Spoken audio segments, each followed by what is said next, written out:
for 5 minutes. Thank you so much, Mr. Chairman, for that elevation.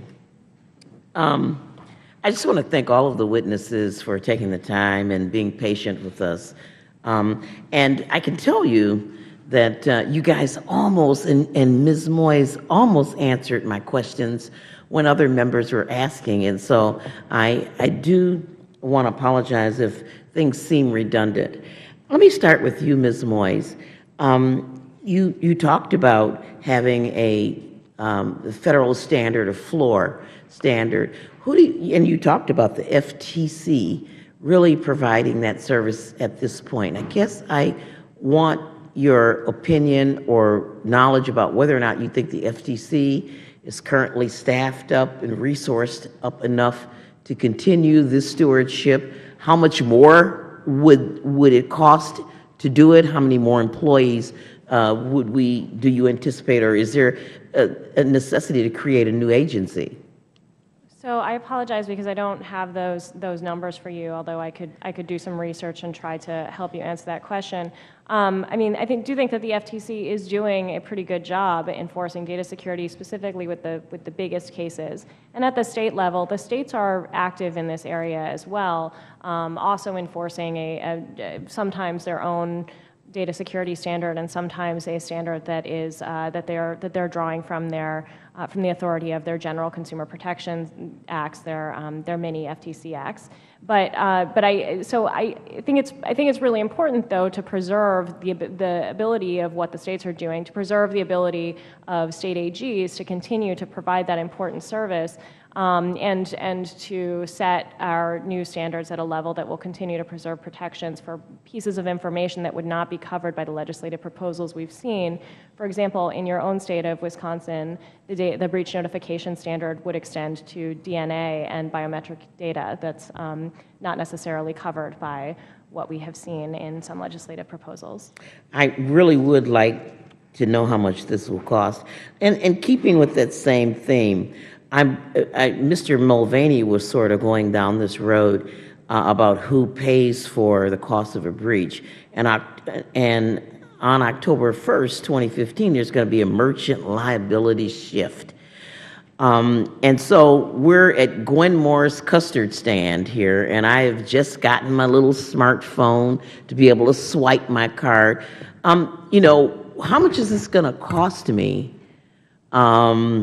Or do I just take risks and say, I'll just take chances for a few years until I get my business up and start franchising my custard store? How much will it cost me to be compliant? So, Congresswoman Moore, the good news is for a small business that's interested in upgrading their infrastructure, the costs are actually very low.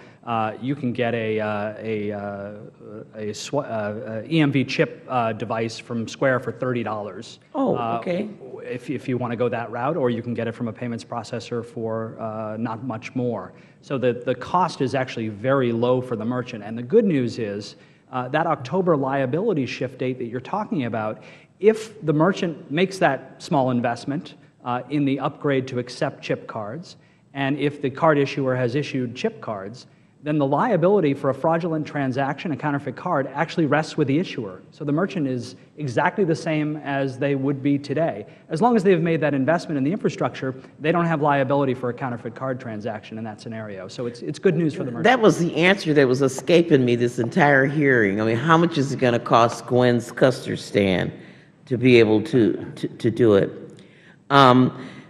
Obviously, there will be a lot of cost for ATMs, and I guess that's a little bit more costly. How much will it cost to update all the ATMs? Yeah, the ATMs and actually fuel dispensaries, so gas stations, actually have an extra 2 years to upgrade their infrastructure, simply because it's pretty complicated to actually take the credit card equipment out of an ATM or out of a gas pump. So they don't have to worry about upgrading their infrastructure until October of 2017 for those two industries. Okay, in my last time for Governor Pawlenty, I guess as the head of the Financial Services Roundtable, I guess I'm just curious about why it's taken us so long to do this, why we're behind Europe and Canada, and you guys have testified that we're going to stay behind. Yeah. Some of the countries that went to EMV didn't have much legacy technology to begin with, so they could just jump to it as first adopters. Other countries have other histories, like the UK, for example, in an era where telecom was really expensive. They loaded up all their transactions and processed them at the end of the day, called batch processing. So the ability to do kind of real-time communication via telecom had something to do with how and when things evolved. All that being said, I think the U.S. has been slow to this issue, but the fact of the matter is we do see the need, obviously everybody does, and moving as quickly now as possible to implement it, and for good cause. Mr. Chairman, I realize my time has expired, but I just want to ask Governor Pawlenty, are the Vikings going to be as bad as they were last season? Did you say the Packers? The Vikings. Well, I think the big question is how do we get some of that custard? The Vikings are going to be better this year. The gentleman